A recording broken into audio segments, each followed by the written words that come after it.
Haleluya, haleluya. Puji Tuhan. Selamat pagi, salam sejahtera dalam kasih Tuhan. Bersyukur kepada Tuhan oleh karena kemurahan dan anugerah Tuhan. Pada pagi hari ini Tuhan masih memberikan kita waktu dan kesempatan untuk kita dapat beribadah kepada Tuhan, menikmati hadirat Tuhan. Haleluya, puji Tuhan. Ibadah kita pada pagi hari ini kita mulaikan. Kita angkat pujian yang berkata, bila hati terasa berat, kita datang sujud di altar Tuhan. Tuhan akan memberikan kita kemenangan, sukacita, damai sejahtera. Haleluya, puji Tuhan.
Sujud di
menyembah Engkau Tuhan.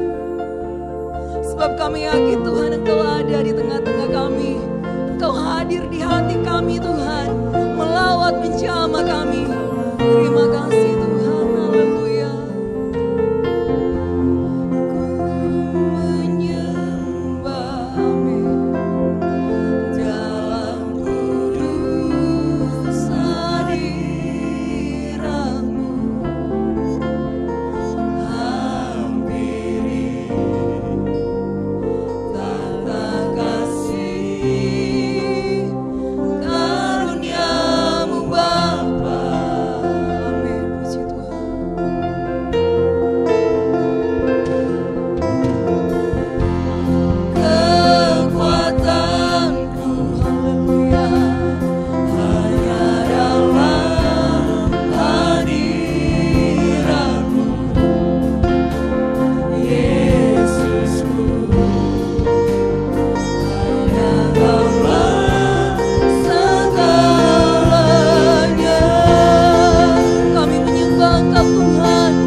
Bapa kami yang ada di dalam surga, Bapa yang kami panggil dan kami kenal di dalam nama Tuhan Yesus Kristus.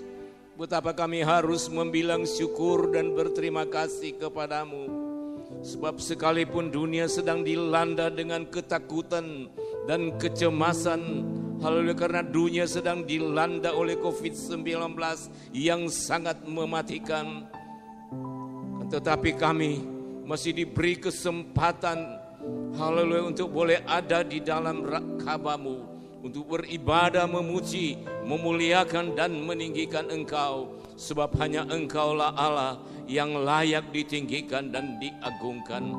Adalah menjadi keyakinan kami bersama ketika kami membuka hati bagi Dia, ketika kami membuka hati pikiran kami dijamah oleh kuasa Roh Kudus-Mu, maka kami akan merasakan dan menikmati hadirat Allah boleh tercurah di tengah-tengah ibadah kami.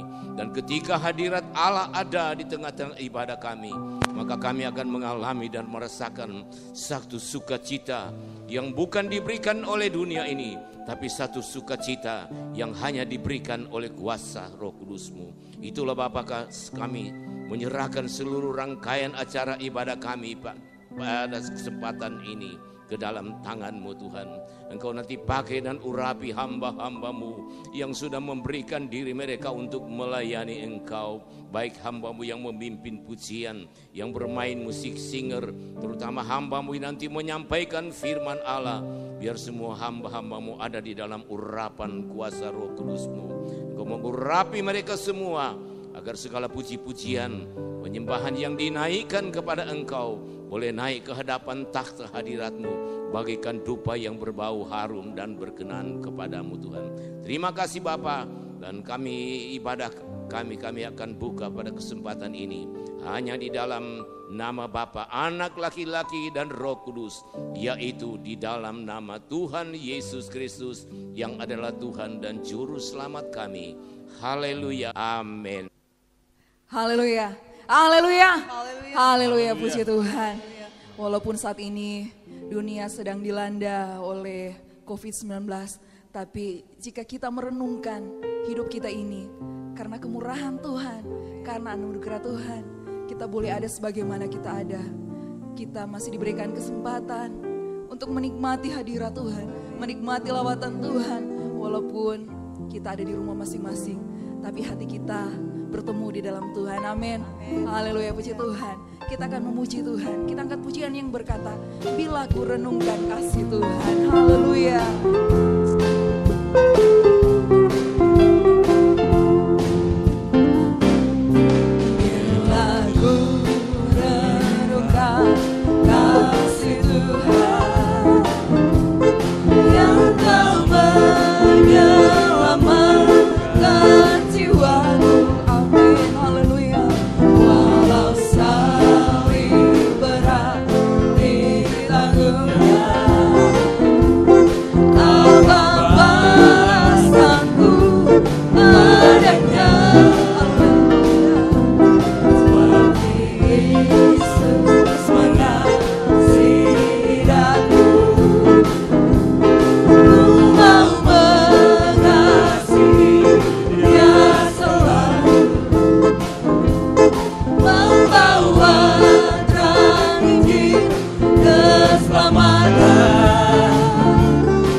besar, cintamu dapat Yesus, sungguh begitu besar.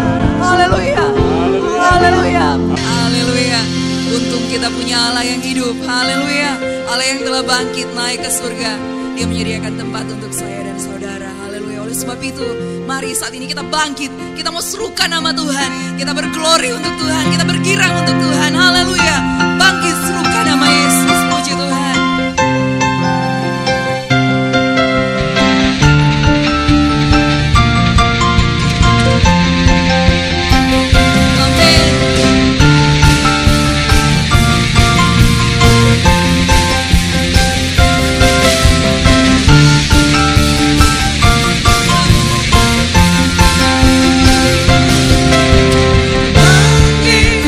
Sukan nama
dibawakan oleh Ibu Mehdi Bilingwahan. Oh Tuhan, pakailah hidupku selagi aku masih kuat.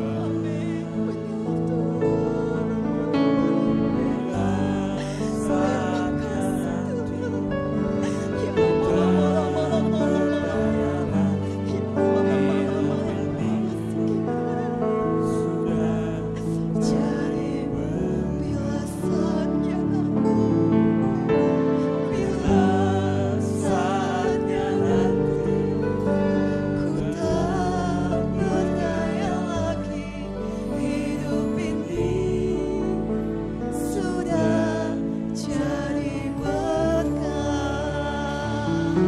Haleluya, haleluya, haleluya. Puji Tuhan. Benar Tuhan, inilah yang menjadi doa kami Tuhan. Selagi kami masih kuat Tuhan, selagi kami masih bernafas Tuhan, kami mau pakai kehidupan kami Tuhan untuk menjadi berkat Tuhan. Benar Tuhan, inilah kami Tuhan. Terima kasih Tuhan. Terpujilah namamu Bapa. Kalau tadinya Tuhan, kami sudah memuji memuliakan namamu Tuhan. Kami yakin Tuhan, setiap pujian penyembahan kami Tuhan sudah naik menjadi dupa yang berbau harum di hadapanmu Tuhan. Terima kasih Tuhan Yesus. Saatnya Tuhan, kami akan mendengar firman-Mu Tuhan. Mari Engkau urapi Tuhan hamba firman-Mu Tuhan. Sembunyikan dia di belakang salib-Mu Bapa, sehingga apa yang diberitakan Tuhan benar-benar daripadamu Tuhan, dan dapat memberkati kami yang mendengarnya Bapa. Terpujilah namamu Tuhan. Kami siap mendengar firman-Mu, mengucap syukur hanya di dalam nama Tuhan Yesus Kristus, Allah yang hidup. Haleluya, amin. Puji Tuhan, firman Tuhan pada saat ini akan disampaikan dengan pembacaan awal dari kitab Ibrani pasal 11 ayat 1 dulu. Ibrani 11 ayat 1, lalu kita beralih ke 17 sampai 19. Ibrani 11 ayat 1. Iman adalah dasar dari segala sesuatu. Sekali lagi, Ibrani 11 ayat 1, iman adalah dasar dari segala sesuatu yang kita harapkan dan bukti dari segala sesuatu yang tidak kita lihat. Inilah pengungkapan dari surat Ibrani tentang iman itu seperti apa dan apa iman itu. Iman adalah dasar dari segala sesuatu yang kita harapkan dan bukti dari segala sesuatu yang tidak kita lihat.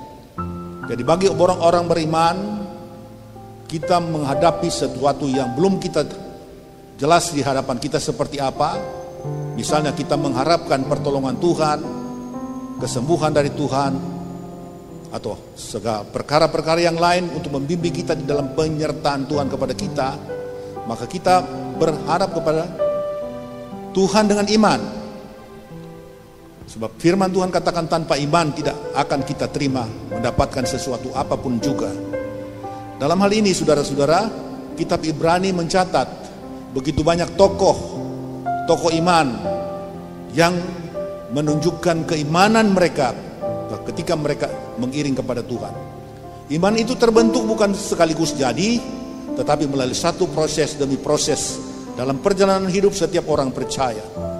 Dan di dalam proses yang kita hadapi itu, semua akan mengalami hal-hal yang mungkin secara daging atau manusia kita tidak harapkan dan kita tidak suka, karena mungkin akan ada hal-hal yang menyakitkan, menyedihkan, keterpisahan dan sebagainya.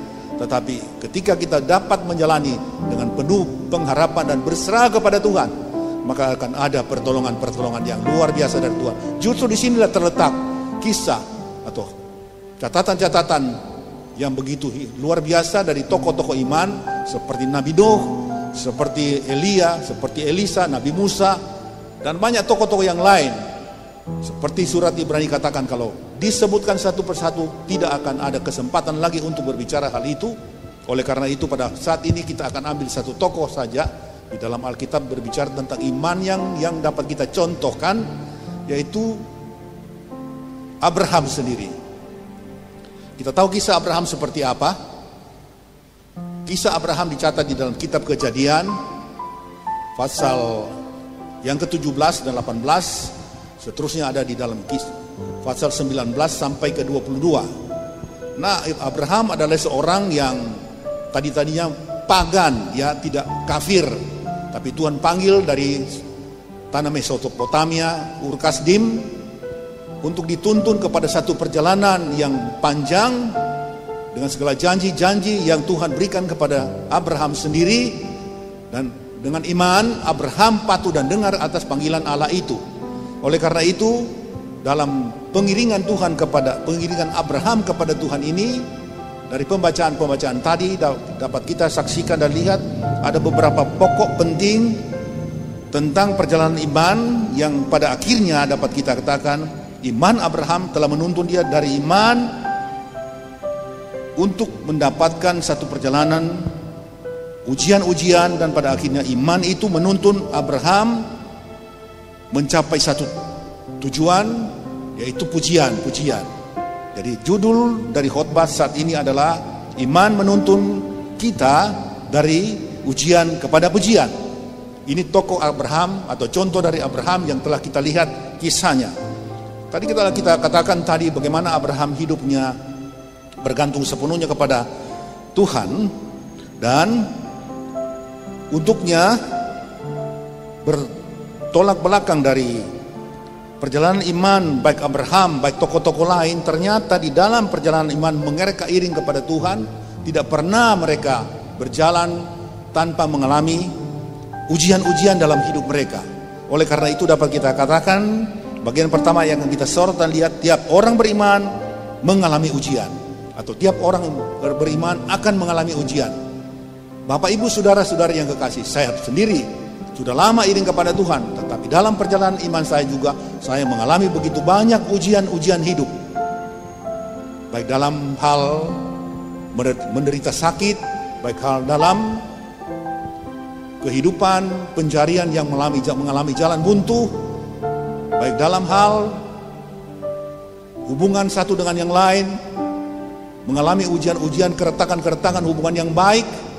Tetapi semua itu mengolah hidup kita supaya kita dapat mengatasi semuanya itu dengan berharap kepada Tuhan, sehingga apa yang tadinya kita alami, usaha yang tidak berhasil menjadi berhasil, hubungan keretakan antara sesama teman bisa menjadi begitu akrab, begitu indah, dan seterusnya. Itu pertanda bahwa ada campur tangan Tuhan yang Tuhan kerjakan di dalam kehidupan kita bersama. Jadi tiap orang beriman akan mengalami ujian.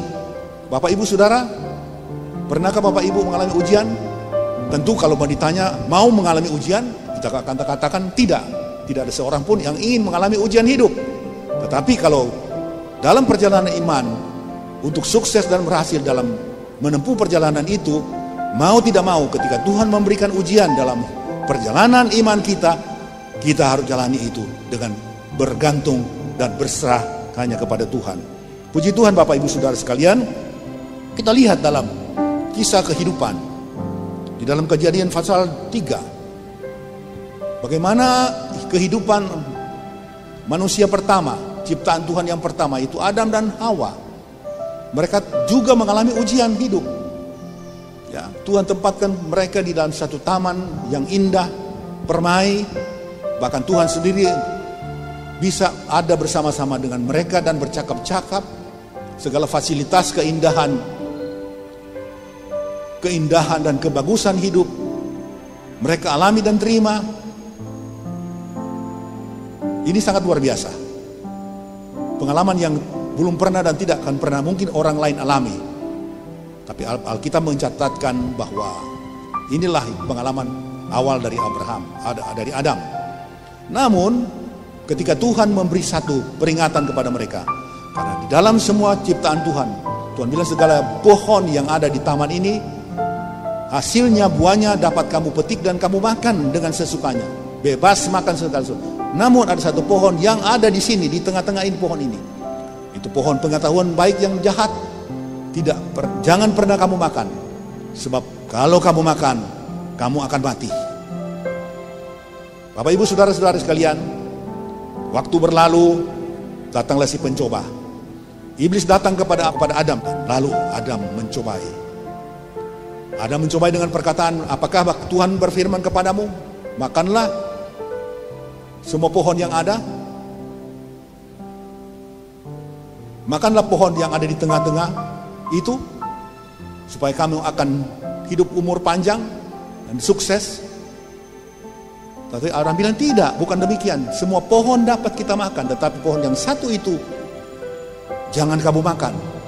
Tetapi iblis memutarbalikkan dalam rupa iblis yang datang dalam bentuk ular, yang dikatakan Alkitab binatang yang paling cerdik di atas bumi ini. Lalu dia menggoda lagi, dia bilang bukan, kamu salah. Karena Allah berfirman seperti itu, berkata seperti itu. Karena Allah tahu ketika kamu mau makan pohon yang dilarang Tuhan itu, yang disebutkan Tuhan jangan kamu makan, kamu akan menjadi sama seperti Allah. Abraham tertantang, terusik. Wah, dia pikir kalau saya makan, kalau saya coba, apa salahnya saya menjadi seperti Tuhan? Bukankah setiap orang ingin menjadi orang besar, orang yang luar biasa, apalagi mempunyai kekuasaan yang tak terbatas, apalagi seperti Tuhan, kata Adam di dalam hatinya. Mungkin seperti itu. Lalu diambil. Tentu yang pertama-tama mengambil disebutkan dalam kitab adalah Hawa. Namun mereka sama-sama sudah terlibat. Dan ketika mereka makan buah yang dilarang Tuhan itu, maka mata mereka terbuka, kata firman Allah. Lalu mereka melihat keadaan mereka yang dalam keadaan tak berbaju, telanjang. Tadinya mereka diselimuti oleh kemuliaan Tuhan, baju kemuliaan Allah. Dan mereka dalam hal ini tidak kelihatan mereka telanjang, karena ada selimut kemuliaan Tuhan yang menundungi tubuh mereka itu sendiri. Tetapi ketika buah pohon yang baik dan yang jahat itu mereka sentuh dan mereka makan, maka seketika itu juga keadaan jadi berubah. Mata mereka tercelik dan mereka mendapati mereka dalam keadaan tidak berbaju alias telanjang. Lalu ada perasaan malu di dalam hidup mereka. Sebelumnya mereka tidak punya perasaan seperti itu. Mengapa? Karena kemuliaan Allah telah mundur dan tinggalkan mereka. Sebab itu mereka merasa malu, bagaimana harus kami berbuat seperti itu. Tetapi mereka sebagai manusia yang punya akal, untuk menutupi perasaan malu mereka, mereka mengambil daun pohon ara, dicatat oleh Alkitab, lalu disemat, dianyam menjadi pakaian mereka. Lalu mereka memakai baju itu. Tetapi kita lihat ketika Tuhan datang untuk menyelamatkan mereka, Tuhan melawat mereka, Tuhan ingin mengembalikan atau membuat Adam dan Hawa bisa tidak selama-lamanya terpuruk di dalam keadaan yang ada. Tuhan bilang kamu makan pohon itu kamu akan mati. Tetapi ternyata kan secara fisik tubuh mereka tidak mati. Tetapi yang mati adalah roh mereka, hubungan mereka. Ya. Hubungan sedianya begitu intim, begitu akrab, tanpa merasa canggung dan kikuk ketika menghadapi kemuliaan Tuhan. Mereka merasa itu seperti memang hubungan yang wajar, tetapi seketika itu berubah menjadi perasaan malu dan sangat malu. Dan mereka menyemat dengan pohon ara. Tetapi Tuhan datang menggantikan pohon ara itu, daun pohon ara itu dengan pakaian yang terbuat dari kulit bulu domba. Daun pohon ara tidak tahan lama, akan hanya tahan 1 hari saja, lalu akan menjadi kering, layu dan rontok. Tetapi ketika diganti dengan baju dari kulit bulu domba, maka baju yang dipakai mereka itu menjadi baju yang sangat bisa bertahan lama.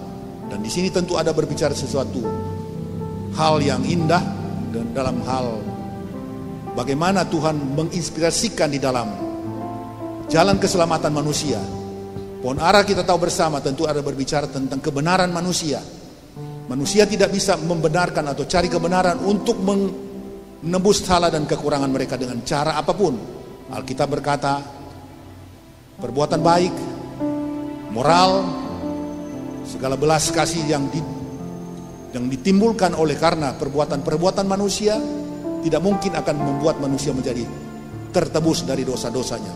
Tetapi ada satu jalan yang Tuhan berikan, yaitu ketika ada penyembelihan binatang, ada tumpahan darah, maka dosa itu dapat diampuni.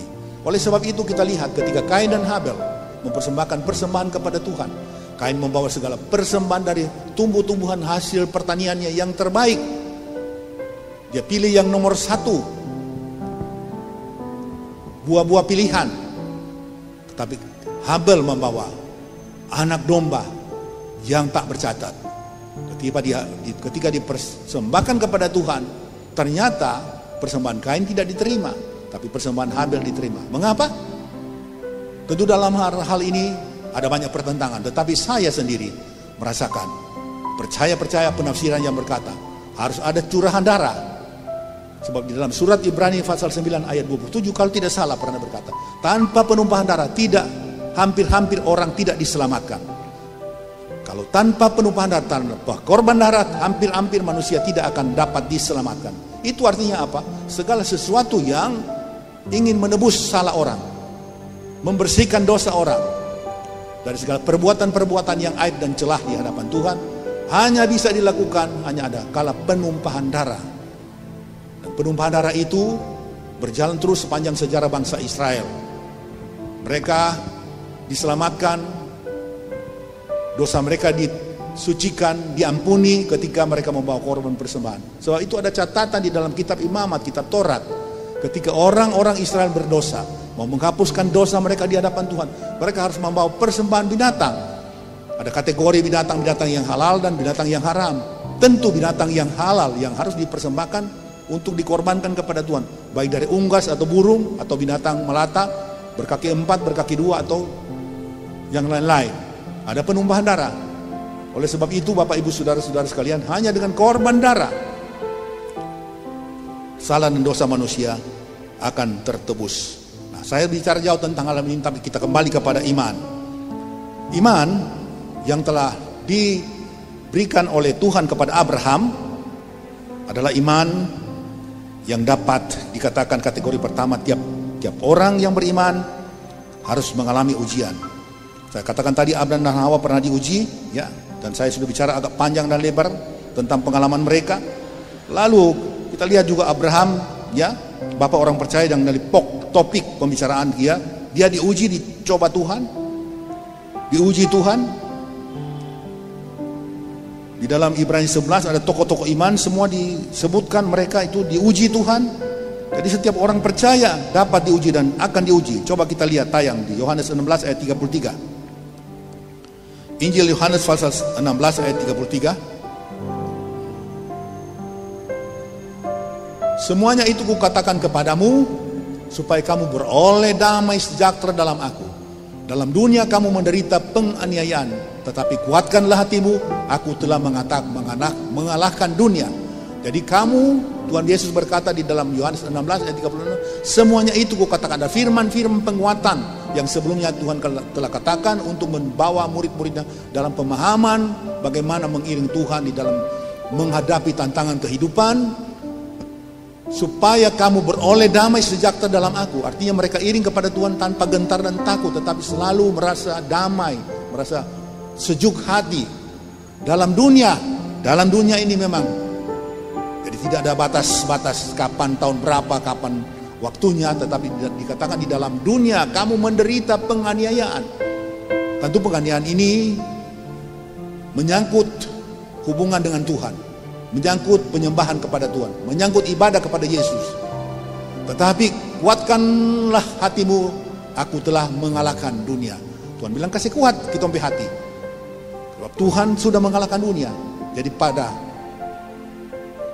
dasarnya karena Tuhan yang menjadi panglima kita, dia telah mengalahkan dunia. Maka kalau kita bertahan iring kepada dia sebagai panglima kita, kita pasti juga akan diberikan kemenangan. Dan itu dialami oleh tokoh-tokoh iman, oleh orang yang percaya, baik di dalam catatan-catatan Alkitab maupun sepanjang sejarah perjalanan kekristenan ketika orang-orang mengiring kepada Tuhan. Di Afrika, di Tiongkok, di negara tirai bambu, di Rusia tirai besi, bahkan banyak negara-negara penganiayaan kepada orang-orang Kristen, orang-orang yang percaya berjalan begitu masif. Tetapi saudara-saudaraku yang kasih, banyak dari antara mereka, bahkan banyak dari perempuan-perempuan juga, anak-anak juga, rela berkorban, rela menderita, rela dianiaya, bahkan mati sekalipun demi mempertahankan kebenaran Tuhan. Karena Tuhan pun berkata, kuatkan hatimu, ketika dia mau berangkat pulang ke sorga, dia akan memberikan penolong yang lain, supaya kamu dapat menjadi saksi dan bertahan dalam segala segi-segi tantangan kehidupan yang berat dan makin berat ini. Jadi semua tokoh-tokoh iman, semua yang percaya, kita sekalian tidak akan luput dari pencobaan, dari ujian.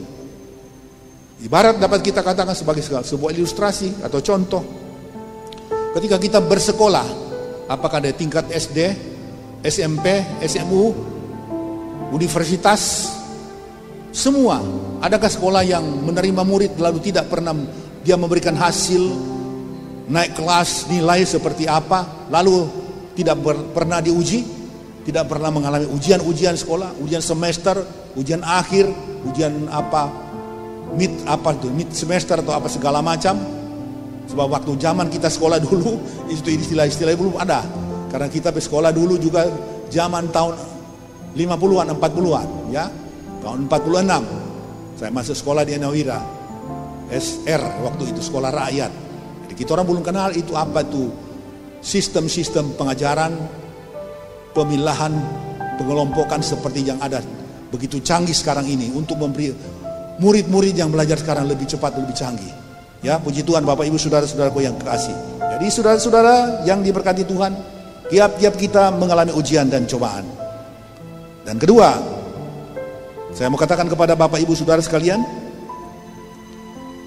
tiap ujian tidak akan melebihi kekuatan kita. Ya, memang kita diuji. Kemampuan kita, keimanan kita kepada Tuhan kita diuji. Tetapi firman Tuhan katakan ujian-ujian yang kita terima tidak melampaui kekuatan iman kita. Seperti apa, sebesar apa iman yang ada pada tiap-tiap pribadi, bapak-bapak, ibu-ibu, saudara-saudari, Tuhan paling tahu. Tuhan tahu bapak A, dia pakai kekuatan iman, semisalnya ilustrasinya bisa pikul 100 kilo beban. Nah seperti itulah yang Tuhan kasih. Tidak mungkin Tuhan akan kasih 130 kilo, 120 kilo. Hanya sebatas itu. Yang mampu pikul 70 kilo, diberikan pikul 70 kilo. Yang mampu diberikan 40 kilo, ya 40 kilo. Sesuai dengan kondisi kadar iman setiap pribadi. Tuhan Maha tahu. Oleh sebab itu ketika dia memberi iman, dia tahu kata firman Allah beban sebesar apa yang harus kita terima sebagai anak Tuhan, supaya kita dapat melewati ujian-ujian itu dengan kemenangan, lalu kita dapat melangkah lebih maju ke depan di dalam iman dan pengharapan kita kepada Tuhan. Ada sebuah ilustrasi mungkin dapat digambarkan perjalanan iman orang Kristen ibarat menempuh sebuah perjalanan yang panjang. Dan perjalanan ini tentu dapat kita saksikan, namanya perjalanan iman, namanya ada ujian, tentu bukan perjalanan tamasya, bukan perjalanan santai, bukan perjalanan yang penuh enjoy, tidak. Tapi perjalanan penuh tantangan. Kadang-kadang kita bisa mendaki, kadang kita bisa turun lembah, kadang-kadang kita bisa berjalan di jalan yang terjal, jalan yang sempit, jalan yang berbahaya. Seperti dikatakan oleh pemazmur di kitab Mazmur pasal 23, Tuhan adalah gembalaku yang menuntun aku di padang yang berumput hijau. Coba tolong kasih Mazmur 23 ayat 1 dan seterusnya. Mazmur Daud, Tuhan adalah gembalaku, takkan kekurangan aku. Ia membaringkan aku di padang yang berumput hijau. Ia membimbing aku ke air yang tenang. Terus, mula-mula tenang. Ia menyegarkan jiwaku. Ia menuntun aku di jalan yang benar oleh karena namanya. Jadi di sini kita stop dulu. Ia menuntun kita di jalan yang benar oleh karena namanya. Kalau namanya jalan yang benar, bukan jalan yang rata, bukan jalan yang mulus, bukan jalan yang baik, bukan jalan indah, tapi jalan benar. Justru jalan benar itu justru banyak sulitnya. Jalan benar itu banyak susahnya, banyak repotnya. Dan orang tidak mau menempuh jalan yang benar itu. Jalan yang benar itu ibarat yang diungkapkan oleh Yesus di dalam perkataan pengajarannya. Masuklah kamu melalui pintu yang sempit, karena luaslah jalan, lebarlah pintu dan luaslah jalan menuju kepada kebinasaan. Itu bicara semua tentang bagaimana berjalan di dalam jalan Tuhan. Jalan Tuhan bukan jalan yang benar. Jalan yang benar bukan jalan yang mudah, bukan jalan yang gampang. Justru jalan gampang, jalan yang pintas bukan dari Tuhan. Misalnya kita mau urus sesuatu persoalan, masalah. Ketika masalah itu tidak segera dapat diatasi, agak sulit, agak lama, maka kita menempuh jalan pintas. Kita mencari orang-orang dalam, kita mencari siapa yang bisa tolong supaya cepat selesai. Dan cara demikian bukan cuma sekedar tolong demikian, tentu ada embel-embelnya, ada sesuatu yang harus diberikan, ada hadiah yang harus diberikan supaya bisa mulus dan lancar. Nah itu cara bukan jalan yang benar itu. Jalan yang mudah tetapi bukan yang benar. Tapi jalan yang benar kadang-kadang memang sulit, kadang-kadang memang harus penuh dengan perjuangan dan penuh dengan kesabaran. Tetapi pada akhirnya toh jalan kebenaran selalu akan membawa kepada kita kepada kemenangan. Terus ia menjengkelkan jiwaku, ia menuntun aku di jalan yang benar oleh karena namanya, pasal ayat 4. Sekalipun, ya dengar, sekalipun aku berjalan dalam lembah kekelaman. Nah ini tidak gampang ini saudara-saudara. Jadi tadi jalan rumput hijau, padang rumput, hari yang tenang. Tapi sekarang sekalipun aku berjalan dalam lembah kekelaman, aku tidak takut bahaya, sebab engkau besertaku. Nah ini yang hebatnya. Aku tidak bahaya, kata pemazmur, sebab engkau besertaku. Gadamu dan tongkatmu, kekuasaan Tuhan, kebaikan Tuhan. Gada dan tongkat dapat diilustrasikan kekuasaan, kekuatan Tuhan dan kebaikan Tuhan. Itulah yang menghibur aku. Terus ayat 5. Engkau menyediakan hidangan bagiku. Ya lihat, setelah lewat semua itu ada hidangan yang Tuhan sediakan di hadapan lawanku. Lawan mungkin belum dapat apa-apa, kalah. Tetapi kita sudah disediakan Tuhan hidangan yang kita butuhkan dalam hidup ini. Di hadapan lawan disaksikan oleh para kuasa-kuasa jahat. Ya, engkau mengurapi kepalaku dengan minyak. Tuhan perkenankan kita ada urapan kepada kita. Dan pialaku melimpah. Segala kebutuhan-kebutuhan kita di dalam piala ini melimpah. Ada tabungan di dalam piala kita. Ada aset kita yang Tuhan berikan. Itu dalam iman percaya kepada Tuhan. Terus ayat 6 terakhir. Kebajikan, lihat pada akhirnya, kebajikan dan kemurahan belaka, kebajikan dan kemurahan doang. Orang Jakarta bilang kebajikan dan kemurahan semata-mata, tidak ada lain, cuma kebajikan dan kemurahan semata-mata akan mengikuti aku seumur hidupku, dan aku akan diam dalam rumah Tuhan sepanjang masa. Jadi kita akan beralih dari satu kehidupan duniawi yang penuh tantangan cuman ini, tapi seumur hidup kita akan hidup di dalam rumah Tuhan, di sorgawi nanti dengan Tuhan sepanjang masa. Haleluya. Beri kemuliaan bagi Tuhan. Puji Tuhan.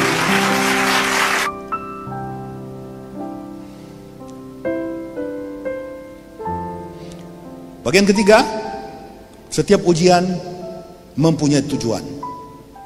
Ya, tadi pertama, tiap orang beriman mengalami ujian. Tiap ujian tidak akan melebihi kekuatan kita. Dan ketiga ini, tiap ujian mempunyai tujuan. Jadi kalau kita mengalami ujian, tidak membuat kita ambruk, tidak membuat supaya kita lemah, tidak membuat supaya kita undur, bukan. Tapi ujian-ujian yang kita alami, ya, ada tujuan. Ada tujuan, ada target Tuhan kepada hidup kita. Untuk kebaikan kita, itu kata Tuhan. Targetnya itu. Jadi Bapak Ibu saudara-saudari yang kekasih, Tuhan mau menguji hati kita terhadap Dia. Coba lihat Ulangan 8 ayat 2. Tuhan ingin menguji hati anak-anak Tuhan, orang percaya terhadap Tuhan seperti apa. Itu tujuan dari ujian iman. Ulangan 8 ayat 2. Ingatlah kepada seluruh perjalanan yang kau lakukan atas kehendak Tuhan. Atas kehendak Tuhan ya, bukan kehendak manusia. Alamu di padang gurun dalam 40 tahun ini dengan maksud ujian-ujian yang maksud di padang gurun bukan di tempat-tempat yang indah, menyenangkan, tapi di padang gurun. Kita mengerti apa arti padang gurun itu. Maksudnya dengan maksud merendahkan hatimu dan mencobai engkau untuk mengetahui apa yang ada dalam hatimu, yakni apakah engkau berpegang pada perintahnya atau tidak. Ini tujuan ujian iman, mengetahui apa kita memang betul-betul taat kepada perintah Tuhan, apa betul-betul kita, hati mau kita tetap terpaut dengan Tuhan. Itu ujian iman. Jadi tidak mungkin ujian iman untuk membuat kita terpuruk atau kita menjadi tambah lemah. Tetapi ujian iman selalu memberikan kita satu fase kehidupan dari kelas 1 meningkat kelas 2 ke kelas 3, kelas 3 terus ke 4 dan seterusnya sampai kita selesai di kelas 6 di SD. Lalu kita lanjut ujian kita. Ibarat seperti di sekolah, ada SMP, terus ada ujian setiap kelas, ujian sampai SMU, terus ada ujian tidak pernah ada berhenti ujian. Puluhan kali, ratusan kali ujian. Sampai kita akhirnya di tingkat universitas, fakultas yang kita tempuh, ujian-ujian apa tetap diberikan kepada kita, dan akhirnya toh kita akan bangga dan bersyukur dia pada akhir ujian-ujian yang kita alami ketika kita bersekolah semasa kecil sampai kita dewasa. Ada sesuatu yang kita terima, ada piagam, ada ijazah, ya. Semua universitas memberikan predikat sarjana, S1, S2 dan seterusnya. Itu predikat kelulusan kita. Ya, itu diberikan semua dalam strata kehidupan pendidikan apapun di dunia ini seperti itu. Jadi setiap ujian ada tujuan. Tujuan itu untuk dapat kita peroleh dan kita alami. Dan menguji hati kita. Tadi katakan menguji hati kita terhadap sesuatu yang kita kasihi. Nah ini juga yang penting. Pertama tadi menguji hati kita terhadap Tuhan. Kedua menguji hati kita terhadap sesuatu yang kita kasihi, kita terima dari Tuhan, kita kasihi. Tuhan menguji itu juga. Apakah itu merupakan anak, ya, seperti dalam kisah Abraham menguji Ishak di sini di Kejadian 21-22. Di dalam Kejadian 22 Ishak diuji, anak kesayangan, sesuatu yang disayang. Dan kita tahu kisah seperti apa ketika Abraham membawa Ishak ke puncak bukit Moria untuk disembelih, tetapi ada suara dari sorga berkata, jangan kau apa-apakan anakmu itu, lihatlah tersedia gantinya. Itu seekor anak domba yang tersangkut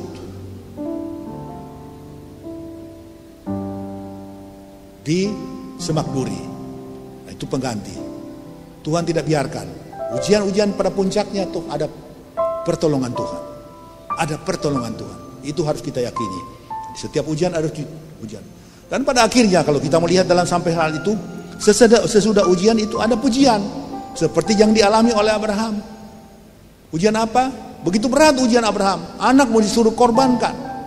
Tetapi setelah Abraham boleh lewati, lalui begitu luar biasa indah, maka kita lihat Bapak Ibu Saudara, Abraham mendapat julukan yang sangat luar biasa. Dia dikatakan di dalam Roma 4 ayat 11, coba lihat, dan tanda sunat itu diterimanya sebagai meterai kebenaran berdasarkan iman yang ditunjukkannya sebelum ia bersunat. Demikianlah ia dapat menjadi bapa semua orang percaya yang tak bersunat, supaya kebenaran diperhitungkan kepadanya. Jadi Abraham mendapat predikat, julukan, ya, bapa segala orang percaya. Luar biasa Bapak Ibu Saudara-saudara, Dia mendapat julukan atau predikat bapa segala orang percaya. Cuma Abraham dalam seluruh tokoh Alkitab, perjanjian lama, perjanjian baru, tidak ada orang yang bisa mengganti julukan Bapak segala orang percaya, yaitu Abraham. Karena imannya, itu predikat, itu julukan, itu hadiah yang Tuhan berikan kepada dia. Sangat luar biasa. Jadi Jadi kalau kita juga sebagai anak Tuhan menjalani hidup ini, ketika kita menjalani dengan baik, dengan tuntunan dan pertolongan Tuhan, maka tentu ada julukan-julukan yang hebat luar biasa yang kita terima, walaupun mungkin tidak spektakuler, ya, tidak mungkin hebat luar biasa, tetapi ada julukan. Oh, Bapak itu beriman kuat ya. Itu kan sebuah predikat yang baik. Bapak A punya iman kuat ya, melewati ujian begitu berat tapi dapat lulus. Oh, ibu itu punya iman luar biasa ya, ketika dia cobai dengan begitu luar biasa, dihina, dihujat, tetapi dia tetap diam dan berserah, luar biasa ya. Nah, itu semua predikat-predikat, julukan-julukan, semboyan-semboyan diterima oleh orang-orang yang beriman kepada Tuhan. Puji Tuhan Bapak Ibu Saudara-saudari yang kekasih dalam Tuhan. Di dalam sejarah kekristenan, sejarah orang percaya, kita tahu Abraham Lincoln, presiden keberapa ya? Ya, Amerika Serikat, saya sudah lupa. Saya dulu ingat, hafal. Kalau dia presiden keberapa? Abraham Lincoln, dia punya sejarah, catatan sejarah yang luar biasa. Dia adalah tokoh, menjadi pionir, pembebas para budak-budak di Amerika. Budak-budak kulit hitam, dia merubah undang-undang perbudakan di Amerika sehingga para budak lagi tidak bisa menjadi seperti hewan binatang, diperkudakan seperti tidak berharga. Dia perjuangkan, oleh sebab perjuangan Abraham yang dahsyat dan luar biasa itulah dia bisa menjadi presiden Amerika Serikat. Namun rasialisme yang ada di sana tidak ingin dia tetap hidup. Dia mati oleh karena perjuangannya. Dia dikorbankan, dia menjadi korban pembunuhan dari presiden Amerika Serikat untuk membela hak-hak asasi manusia. Namun demikian mungkin di dunia ini tetap langgeng sampai sekarang. Di dalam Alkitab Abraham disebut Bapa segala orang beriman. Di Amerika, bangsa Amerika tidak pernah melupakan nama Abraham Lincoln, pembebas bangsa-bangsa kulit hitam dari perbudakan. Bapak Ibu yang diberkati Tuhan, ada catatan kecil yang saya catat di sini dari hikmat dan hikmah kata-kata hikmat dari Abraham Lincoln untuk dapat menjadi pegangan atau perenungan kita bersama. 10 kata-kata tidak bisa yang diucapkan Abraham Lincoln. 1. Kamu tidak bisa membawa kemakmuran dengan meremehkan penghematan. Kedua, kamu tidak bisa menolong orang kecil dengan menghancurkan orang kuat. Ketiga, kamu tidak bisa menguatkan orang lemah dengan melemahkan orang yang kuat. 4. Kamu tidak bisa menaikkan gaji dengan menjatuhkan pemberi gaji. Kamu tidak bisa membawa orang miskin dengan menghancurkan orang kaya. Kamu tidak bisa keluar dari masalah dengan anggaran keluar dari masalah lebih besar. 7. Kamu tidak bisa memupuk persaudaraan di antara manusia dengan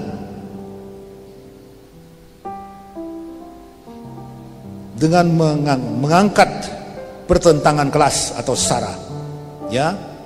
Kamu tidak bisa membangun rasa aman dengan uang hasil hutang. Kamu tidak bisa membangun karakter dan keberanian dengan menyingkirkan inisiatif dan kemerdekaan orang. Ke-10, kamu tidak bisa terus-menerus membantu orang dengan hal-hal yang bisa dan harus dilakukan oleh orang itu sendiri. Luar biasa. Ini 10 hal yang dikemukakan oleh Abraham Lincoln, merupakan kata-kata hikmat yang disampaikannya dan sangat bermanfaat buat kita semua. Puji Tuhan Bapak Ibu Saudara, inilah renungan firman yang singkat mungkin yang saya sampaikan di saat kesempatan ini, yaitu iman menuntun kita dari ujian kepada pujian. Jadi kalau ada iman yang kita alami Bapak Ibu, seperti yang dicontohkan oleh tokoh-tokoh Alkitab ataupun oleh Abraham Lincoln sendiri, ataupun banyak dari antara kita, jangan kita cepat jemu-jemu lalu kecewa dan meninggalkan Tuhan. Tetapi mari kita maju terus, selangkah demi selangkah, walaupun pelan, tapi namun pasti kita akan mencapai tujuan yang kita harapkan. Tuhan menguatkan kita dan menolong kita. Puji Tuhan, sekian firman Tuhan. Tuhan memberkati kita, Bapak Ibu Saudara sekalian. Haleluya. Kita akan berdoa sesudah kita menerima firman Tuhan.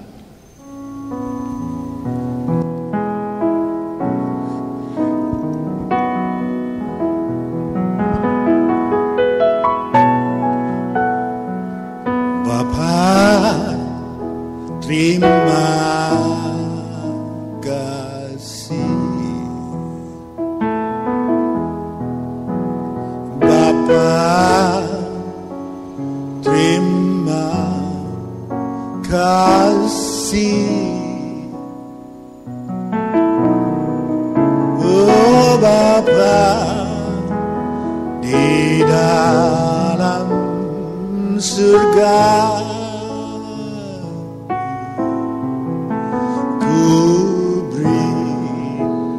terima kasih Bapa, terima kasih Bapa, terima kasih Bapa,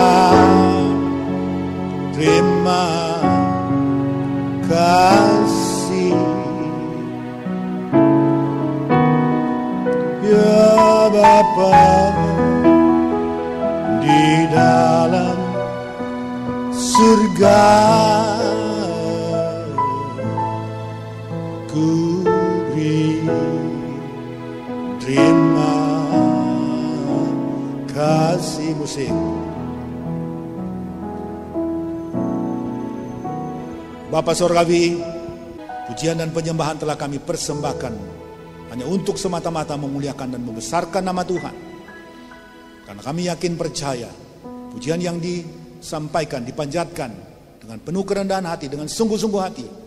Firman-Mu berkata, Tuhan duduk di atas puji-pujian umat-Mu Israel. Dan kami telah pula dibekali dengan pemberitaan firman Allah. Tuhan tolong supaya firman Allah yang disampaikan tidak lalu percuma di dalam pendengaran setiap telinga yang mendengarnya, tetapi biarlah semua boleh menerima dengan hati yang lapang dan penuh syukur kepada Tuhan, dan boleh tertanam di dalam setiap hati iman percaya kita anak-anak-Mu sekalian, supaya dapat mengeluarkan buah-buah yang baik, buah-buah pertobatan, buah-buah iman yang dapat senantiasa memuliakan Tuhan. Terima kasih, tolong anak-anak-Mu Tuhan yang tidak sempat beribadah dalam perjalanan mereka, usaha-usaha pekerjaan mereka, di rantau, mungkin dalam perjalanan di kapal, di pesawat, dimanapun, ketika hari-hari ibadah dijalankan. Dan tolong supaya mereka tetap punya hati yang terpaut, hati yang rindu selalu untuk dapat bersekutu dengan Tuhan dan bersyukur senantiasa. Terima kasih Tuhan, tolong jangkauan firman Allah boleh sampai kepada siapa saja, memberkati semua.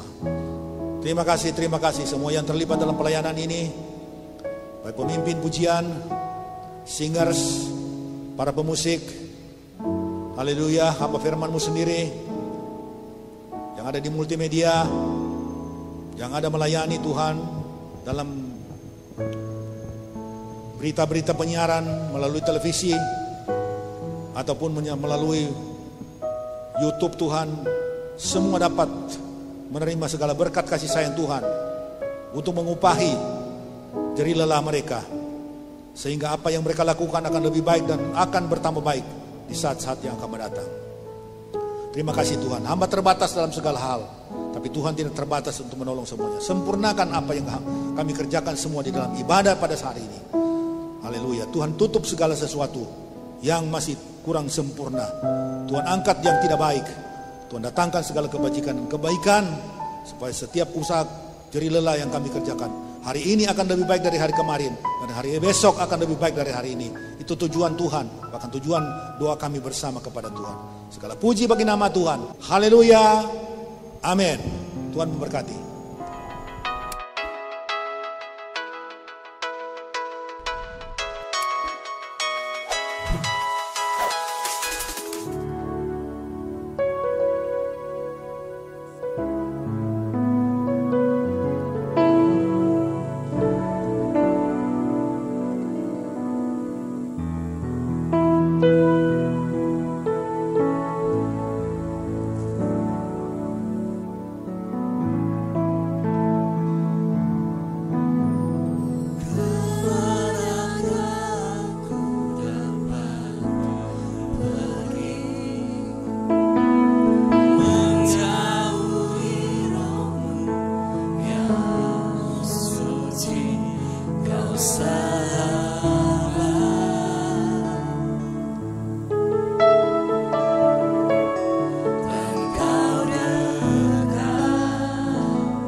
Baiklah Bapa, kami akan akhiri ibadah ini, tutup bersama dengan mengucap syukur kepada-Mu di dalam nama Tuhan Yesus Kristus. Kita terima berkat dari Tuhan. Haleluya, haleluya, haleluya.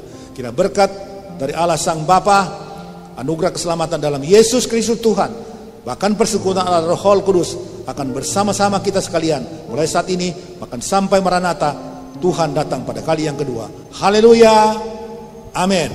Tuhan memberkati.